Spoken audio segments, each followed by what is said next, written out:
বললাম না আপনাকে যে আমাকে বিরক্ত করেন না। আচ্ছা ঠিক আছে, যাইতেছি। নে সাফ তোর। না আমি খাবো না, আমি মায়ের কাছে যাব। এখন খেয়ে নে। না আমি খাবো না। হসপিটাল সিসিটিভি ক্যামেরা চেক করেছো? স্যার, সিসিটিভি করিডোর সব খুঁজেছি, প্রিয়া মামুনি একা বের হয়ে গেছে। স্যার, খোঁজ পাওয়া গেছে। কথা বলে।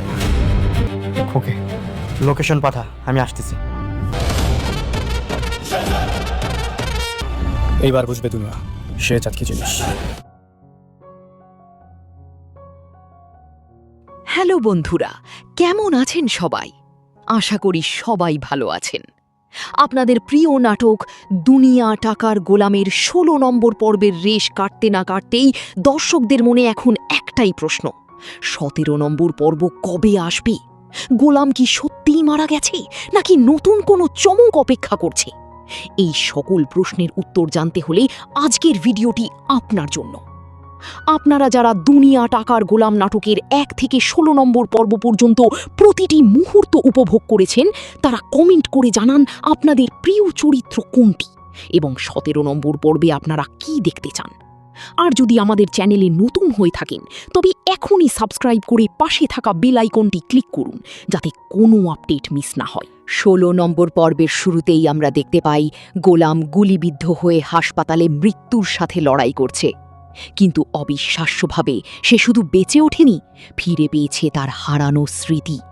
সে এখন আর সাধারণ গোলাম নয়, সে হলো ভয়ঙ্কর শেহজাদ চৌধুরী। আর এই শেহজাদ চৌধুরী জানতে পেরেছে তার আদরের মেয়ে প্রিয়াকে এক রহস্যময়ী মহিলা অপহরণ করেছে। মেয়ের অপহরণের খবর শুনেই শেহজাদ চৌধুরীর ভেতরের ক্রোধ যেন আগ্নেয়গিরির মতো ফেটে পড়ে। হাসপাতালের বেড থেকে উঠে সে হাতে তুলে নেয় একটি বন্দুক।